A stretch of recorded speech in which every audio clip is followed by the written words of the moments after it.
Welcome to the Expansive CEO podcast. I'm your host, Hannah Chapman, founder of Expansive CEO and X Squared Wealth Planning.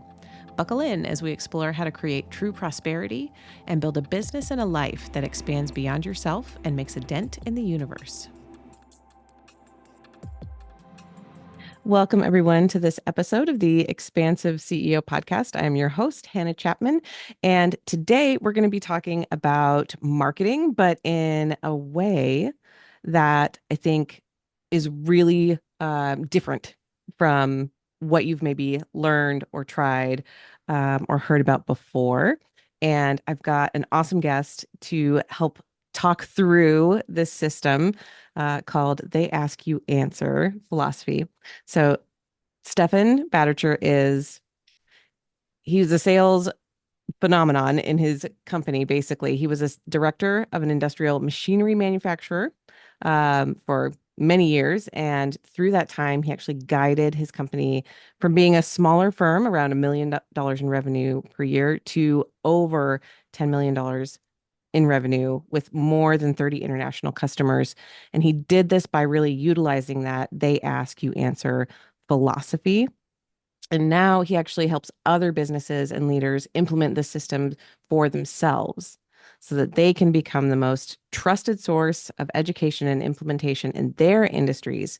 And he does that through his company, Pinavox. So he's also super interesting, originally from Switzerland, and speaks and works in several different languages, and actually helped to co-author the French version of They Ask You Answer. This is the English version. He's got the French version there.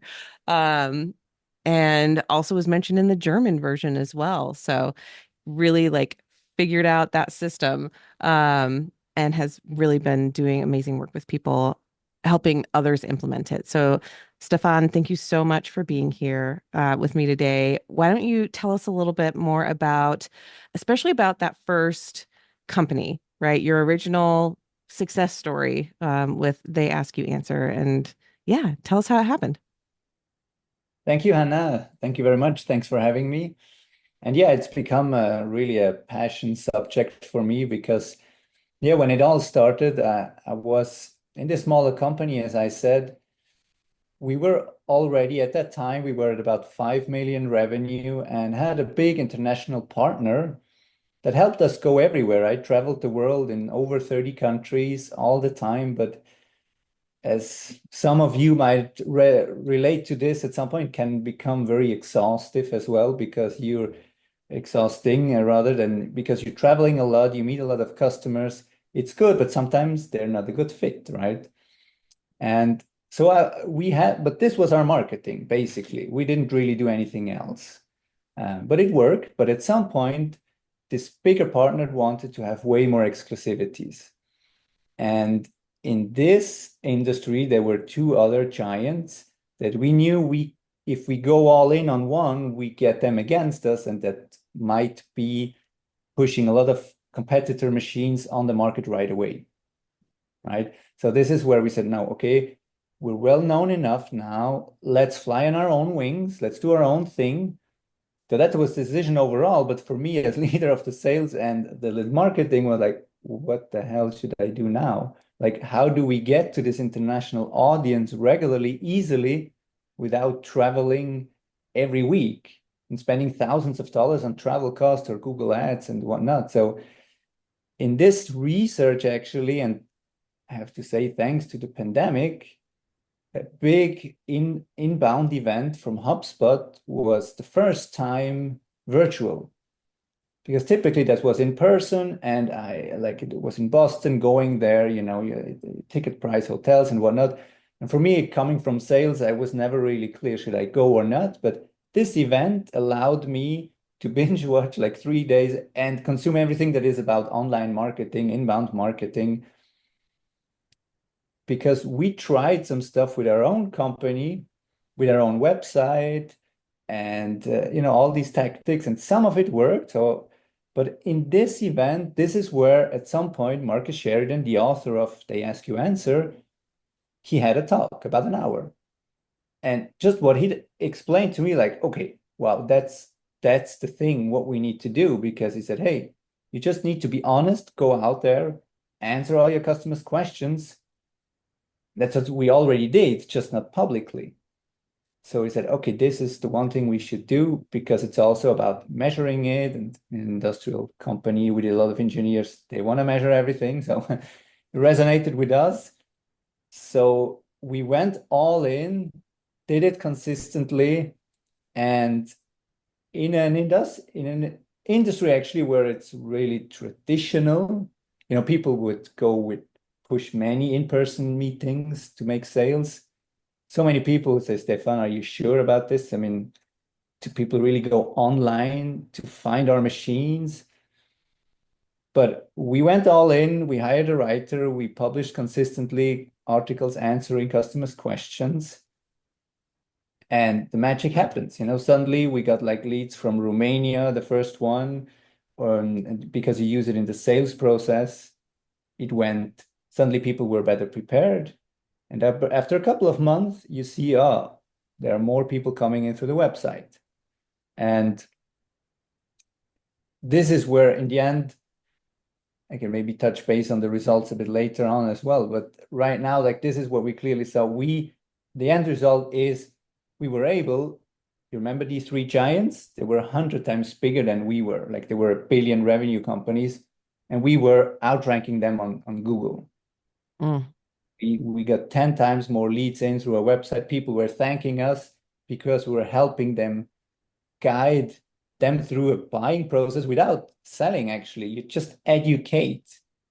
And this is why today I'm so passionate about, because I see you can do business in an easier way. And in so many industries, it's still a huge potential. The moment you produce something, machinery, often manufacturing, if you're starting to do it, you can become number one trusted voice in your industry pretty quickly. So this is why I went after into building my own company and helping now other companies implementing it with the right steps. Yeah. So I I was able to read some of the book as well. I'm not all the way done with it yet, but one of the first things that really jumped out at me when they're talking about this process, it's not difficult, or it Mm. shouldn't be, really. And one of the things that Marcus Sheridan says is that, like, you should have a whole bank of questions, right? Just what are the questions, literally, what are the questions that your customers are asking during the sales process about your product, about your industry? Like, just think about all of the questions that are naturally flowing at any time and write them all down.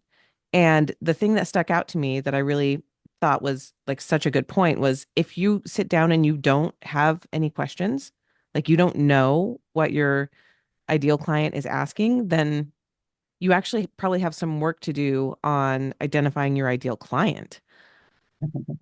And that was like, ooh, yeah, That's that's, actually a very good point, because right now, often people, I think they know what their customer is, right? But you talk to them, and it's a big part, right? You involve this whole approach is creating a revenue team. So you merge sales and marketing together, because the people in front, at the front, is the salespeople, they get all the questions every Mhm. day, right? So when you ask them, often it's like people don't have questions.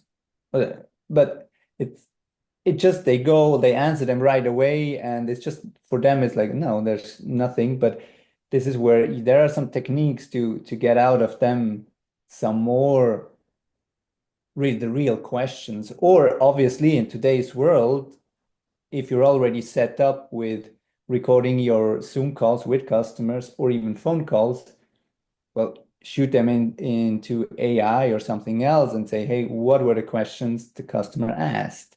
Mhm. Or sometimes go a little level deeper and challenging what is the underlying question, right? Because just yesterday I talked with someone, and it's like, yeah, but you know what, the problems during an installation, people will maybe not ask you directly what are the real problems during an installation, but when they ask what does the installation look like in their head, obviously they think about all the bad things that happened in the past. But my former company, we were selling packers in the carton packaging industry. So let's say we had packers helping with putting all the cereal boxes you buy today, for example, put them when they're done, ready for shipping into shipping cases. Okay, so there's a ton of different machinery in the manufacturing site.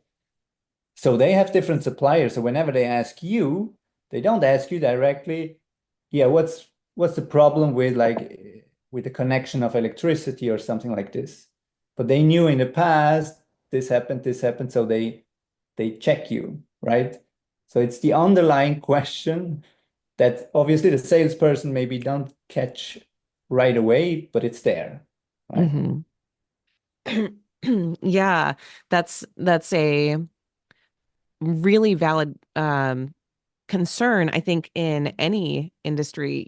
I work with a lot of service-based business owners. I'm a service-based business myself also.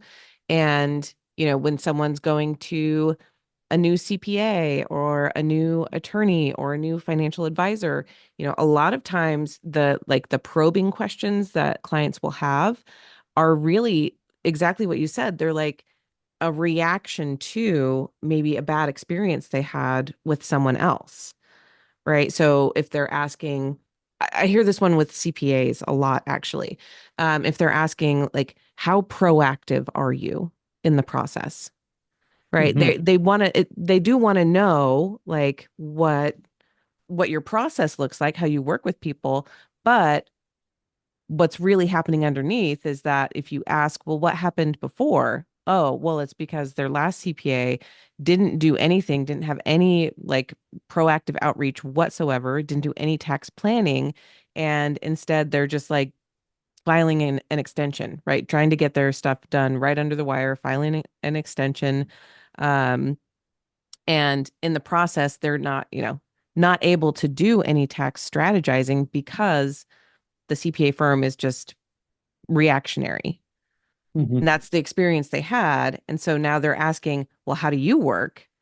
And they want to get that answer that says, I'm not just going to wait until, February to get your stuff and then wait till April 14th to put it in Hmm. and file an extension, right? That's like the underlying question. Does that make sense?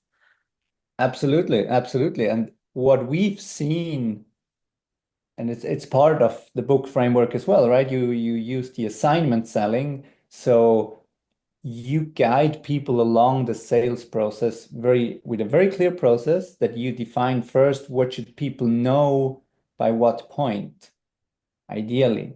And then you slowly but surely inject the right content and you have them consume it until the next step. Because then you know you can avoid so many questions down the road. And like this, with your example, you just gain a lot of confidence by showing right away, hey, this is our internal process once you join us, before they even ask, right? Mm, And then you could go to another level, like you might ask yourself, da da da da da. This is how we avoid that, or this is how we address it. So there's many different levels in the end of, but typically you start basic, right? Because for many, then the next step is actually for salespeople, especially in areas where you have sales representatives coming in from a technical background. So in many companies, they evolve from technical experts to sales experts because they say, hey, they know everything about our machine. They can talk to people. Let's put them in sales. But these are the people that often just at the beginning answer all the questions that come in, most technically, but don't do anything else, like don't ask other questions. And with this whole approach of thinking through it, they learn also how to upfront ask better questions. mm, Because as we just discussed, when you go through through this process with them, oh yeah, okay. And then next time they ask way more questions as well, because then they see what are still the underlying questions they have, objections. And the moment you know them, the moment you produce a new piece of content. that you put on your blog, and then you use it in your sales process. And you might then, people publish it on LinkedIn as well, just to get people aware, like make them aware of things that happen in the industry that everyone talks about, and suddenly you get reactions, and people are always amazed how then you get very positive reactions because you're kind of the only one addressing these fears or these worries that people have. Mm. Yeah, what that took me back to was, um, becoming like the authority in your industry and right and being the one. I love the way you just framed that, being the one that's like talking about what people are thinking, what they're concerned about, and rather than like gatekeeping, that is what it feels like a lot of times, right? Like, no, we don't talk about our process, we don't talk, we like wait and like breadcrumb our clients until, so that we can be in control of the sales process. um, it feels like there's a lot of barriers to um, transparency for a lot of companies, right? And I feel that what a lot of customers are asking for right now is that transparency. Like they want to understand, they want to be able to go into a sales conversation and have some sense, like be on some sort of solid ground of what they're expecting, what the conversation might go like, what your process kind of looks like. People don't want to walk blindly into sales conversations anymore, right? They just won't do it.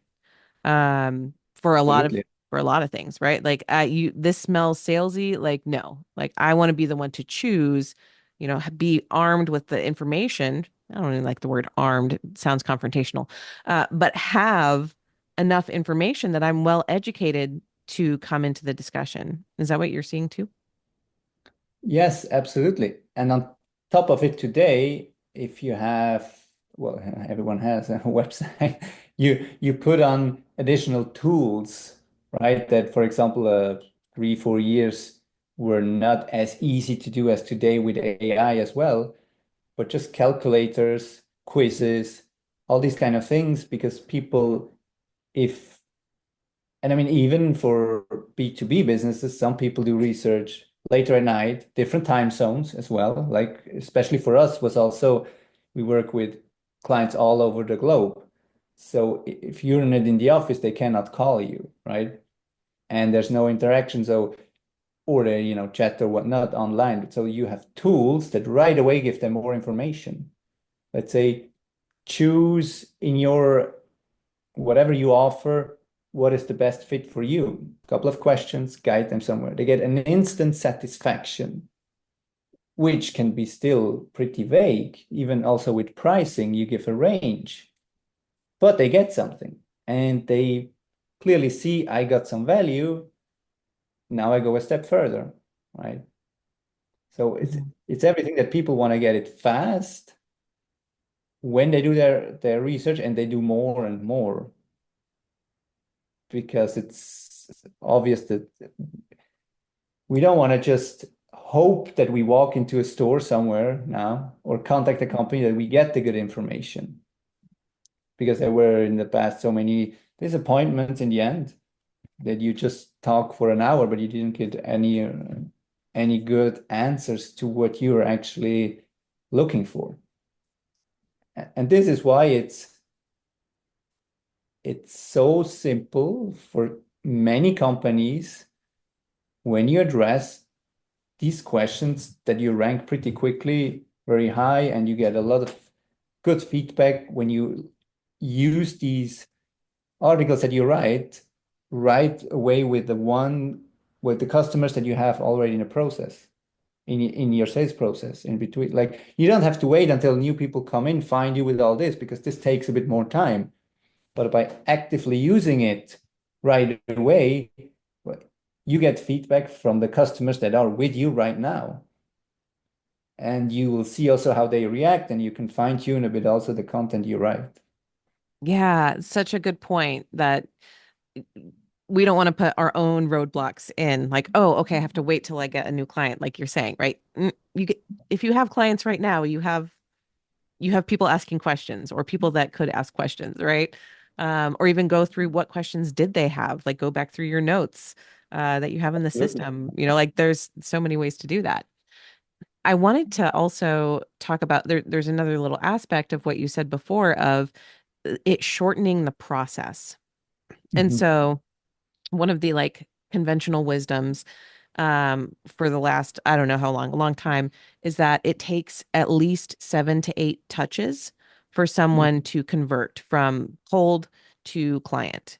And even more so now, like more recently, I've heard it can be 14 touches and sometimes even like way more than that. Like some new studies are showing 40 or 50.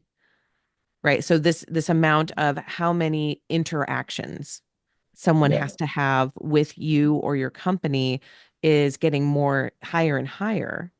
So you're not necessarily going to have a traditional sales process of, well, you cold call, you get them on the schedule, and then you go through these 4 or 5 or 6 steps, right? Like that's not necessarily the process anymore. It does take more because there's just so much information available, right? So one thing that I've found that I've been doing a version of this for a long time. At this point, I didn't realize that's what I was doing, but apparently it is creating content again that answers the questions that people are asking.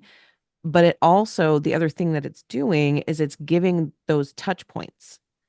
Those Mhm. are like if someone goes onto your website and gets a question answered, that's a touch point. Absolutely. Can you And speak this, to that, like the shortening of the sales hmm, process? because to be very honest, honestly, I've in my former job, like with this company, we never made any cold outreach because first we had a partner, but obviously they were not always the best new leads. But then after we went into the inbound marketing, and one of the parts that he touches in the book that, for example, he clearly could observe because he could measure everything via the tool he uses as well, like we used HubSpot, that everyone that visited more than 30 page or read more than 30 pages converted much higher. I think it Hmm. was 80%. So this is why he said, okay, what can I do? And this is with the assignment selling came in saying, how can I push once I talk to them, how can, and I know they didn't read that much knowledge, they didn't consume that many pages on my website. How can I push them to consume more? Because then I qualify them better, right?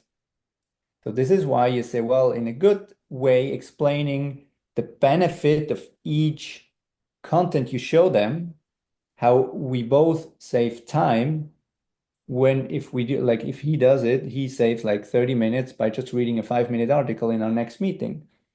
So by doing this, you get people read more, consume more, and this way they have convert at a higher rate. And this is the point, like that's all done by them. Like first by them, and then after it's a clear with the sales process where the salesperson helps them to do these more touch points, right? And obviously, if you add all calculators or quizzes on your website and they agree, and then some is free, some is maybe giving an email, right? And then you do some marketing automation, send some emails, but always with, hey, here's how you can choose the right equipment. Here, how to learn this. You always give educational pieces, but like you guide them along the way in the end. And when they're ready, they always have opportunities to get in contact with you. But I mean, for me, it was just it was it actually blew our mind at some point how people came to us and really thanked for having that much information so that they could come and say, I think this is what I need. And then we just needed to validate that's actually what they really needed. And I mean, it goes way, way faster because before our sales process was 12 months. And in the end, in average, went to 6. Wow. I mean, that's crazy by like with so many in because typically think about myself with a German customer at the time, they would say, hey, okay, come visit me again when you're in Germany next time. That might be in 2 months only. But now you give them a good reason what to do and why you go next. And then of course with the COVID and Zoom calls, this also made things a bit easier. But all this together, you guide them, and then they clearly see they get more value if they talk to you before. And then and honestly, with some people, I don't want to confuse them and say, well, no, but we need this personal component. It's you still go and visit companies in person to get the bond to see, their reality in the manufacturing area, but you can do a way better educational screening before you do that, Hmm. right? And maybe one fun thing on the side as well, that because first you start with, like with many companies that don't have anything, you start more with the written content, because video you can do once you have some content and people are getting used to it. But the fun thing with video eventually is that people know you. They think they know you actually. So when I went to trade shows after COVID, people in the US, where I didn't travel that much to customers, I was more in the rest of the world actually. But people would come to me, they, hey, I know you. And I knew I don't know them, but they thought they know me because I was in so many articles with pictures and videos and whatnot. And this is, you see the power of writing it the right way so that people see from you, hey, this experience led me to write this article. And they think they know you. So Yeah. it's building up at each and every piece of content. Yeah. And that's that, like the very basic structure of know, like, and trust in sales is also really present in what you just said as well, right? Because it's like, oh, I know you, right? Mhm. And what they mean is, oh, I've seen your face, I've seen your writing, I've heard your voice a million times. I feel like I know you. Yes. And the like factor, right? Like comes into play so strongly when there's, especially if there's like comp quote unquote competition, right? Other Mhm. people in your field, if they're like, no, I really like what that person has to say. I really like how they, right? A lot of times it's going to be something like that. I like how they share their process. I like how they're so giving or, transparent, whatever that might be.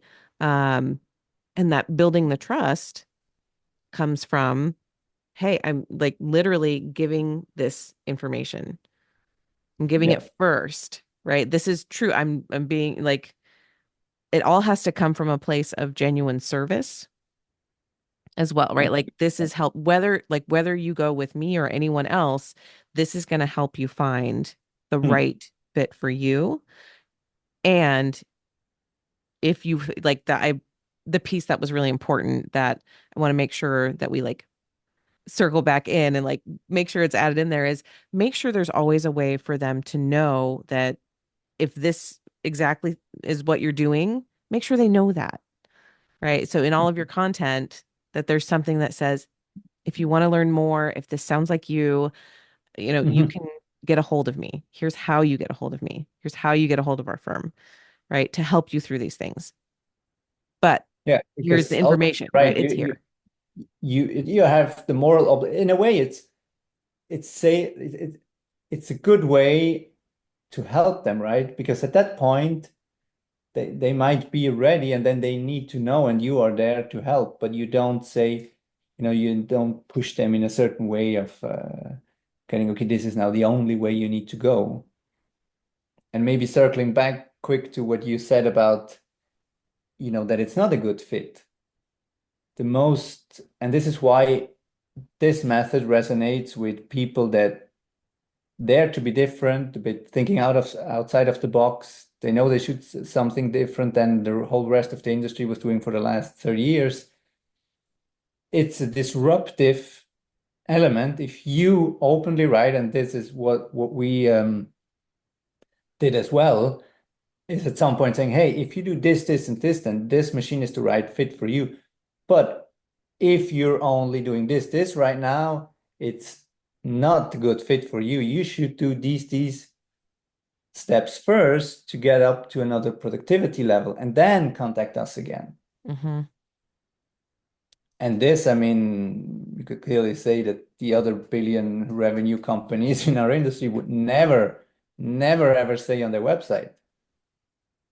And it also clearly shows that it's actually, I used it here in Quebec in a recent event. I was as a tagline saying how you as David can win against the Goliaths of your industry online because you control your messages pretty easily, quickly. You don't have a department of lawyers or regulations coming in left and right that you have to check. Each and every post you write needs to check, I don't know, be checked by so many people. So this is why smaller companies actually win with this because they can just produce and be, yeah, okay, we're okay with this, and not thinking about all the different wordings, about especially pricing at some point. Yeah. Oh, it's such a good point. Um, so thinking about what if someone is listening to this and Mhm. like you just said, like especially smaller companies can really win with this because of your flexibility, your ability to respond to questions and put content out quickly, that kind of thing. What would be maybe your top one or two recommendations? Like if someone's hearing this right now and they're feeling excited to go do something with it, Yeah. where would you direct them, or what would they maybe want to do next? The first thing that actually helps the sales team pretty quickly and gets them on board as well is just thinking about what are the, let's say, 5 things you always get in the first meeting. Like for me, that was, for example, okay, you're based in Montreal out of Canada, like now we're in Italy, how do you service? Like then can I see a machine somewhere in Europe? Um, what does the to what performance level can you go? What are your pricing levels? Like a couple of questions like this that always come. So think about what impact would that have if you had them already answered? So go through these questions, maybe first do just like a FAQ article, but eventually I would invite you to each and every section laid out a bit longer, like in a blog, so that people that want to read more can learn more and then say, hey, customer X, we meet da da da at that date. Here are the couple of questions that we always get at the first meeting so that we can dive directly into your project. Like, please have a look, like read through them, and then I can ask questions if you still have some. So that immediately brings you into a better discussion and maybe have one or two questions about this, but you know that they know much more about you first, like when you meet with them. Oh, I love And that. and one of the things that with every newer rep, like sales rep, or for us actually, like where it actually starts first, like when you start this, like everyone has some different answers, but it's a good exercise because then you align your message, right?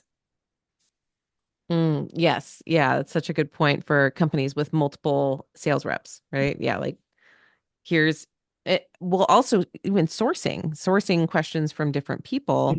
Maybe they hear it a little bit differently. Oh, when someone asks that question, I assume they mean this. Oh, I assume they mean that, right? Like Yeah, pooling exactly. pooling all the mental resources is really helpful.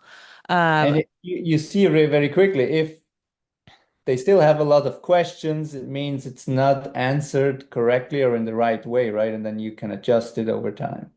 yeah. So what I hear from that was if you don't have an FAQ section on your website, that should be one of your You could do that pretty quickly. first things, right? Yeah. Figure out what are those main questions and then answer And then them you on your you website. send it actively. Like this is what you need to send actively.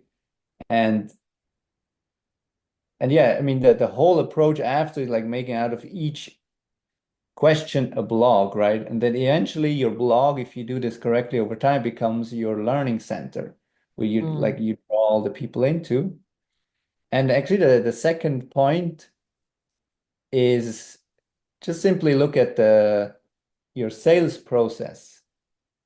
Thinking about what should people know by when so that you can just think about, or maybe focus on one point first, saying where is it the longest from point A to B here? So what is typically, and for us at some point it was collecting some information so that we can really make the good pricing. And there are no surprises. So we had a bigger Excel that was a bit complicated, and for the moment you write up front of this sales stage. So you write an article of presenting very quickly the whole sales process and say why here it's important to get all this information and quickly show them how to fill it out, help them, guide them. Then they know first the value of doing it quickly and how to do it quickly, and they can just give it to someone else as well. If you're just talking always to this one person, you make a short video of how to fill it in, they can then delegate it. But this, in a technical environment, helped us a lot. Like there were suddenly people filling it in within a week. And before there were like several weeks. And then as salesperson, you don't know how to follow up anymore. Did you do it? And all these kind of things. So choose this one step where it takes the longest and try to make it clear to why this is important to understand this. And then you can shorten it. Yeah, beautiful. Well, Stefan, how would someone follow up with you? How would they get a hold of you if they're like, hey, I want to learn more about this, more about how you help people? What is the best way for them to get a hold of you? The easiest way to connect right now is clearly on LinkedIn. So just connect with me, ask me any questions you have. And I'm soon having a masterclass, details to be defined still. But if you want to know, like it's about 2 to 3 hours where I go through the whole system, give you tips and tricks. If you want to hop in there, just let me know with a message, and I'm happy to share you in the end the details for this event as well. Beautiful. Well, that will be linked down in the show notes for anyone who wants to connect with Stefan after this episode. I really, really encourage everyone to look at those different aspects. What are your clients and customers and prospects? What are they asking? And how can you be the one in your industry that answers the most questions for the most people? And not in a way that feels overwhelming, not in a way where you're like literally, driving yourself crazy trying to, push out a million pieces of content. That's the magic. That's where Stefan is gonna like help you see what the process is, right? Like this is not meant to be squarely on your shoulders as a business owner. But sometimes it does take some help, right? So we need to identify those questions, identify how you're going to get them answered, and then who should be the one answering them, I think is part of the process. So thank you so much, Stefan, for being here with us today. If anyone has any questions, if this brought up anything for you, I'd love to hear about it. And like we said, connect with Stefan on LinkedIn down in the show notes, and we'll see you next time. Bye bye. That's it for this episode. Thanks for listening, and be sure to like and subscribe. And again, if anything resonated with you from this episode, I would love to hear from you. Email me at Hannah, HANNAH, at expansiveceo.com and tell me about it. And if you're ready for your greatest expansion, you can find ways to work with me at expansiveceo.com and at x2wealthplanning.com. That's X, the numeral 2, wealthplanning.com.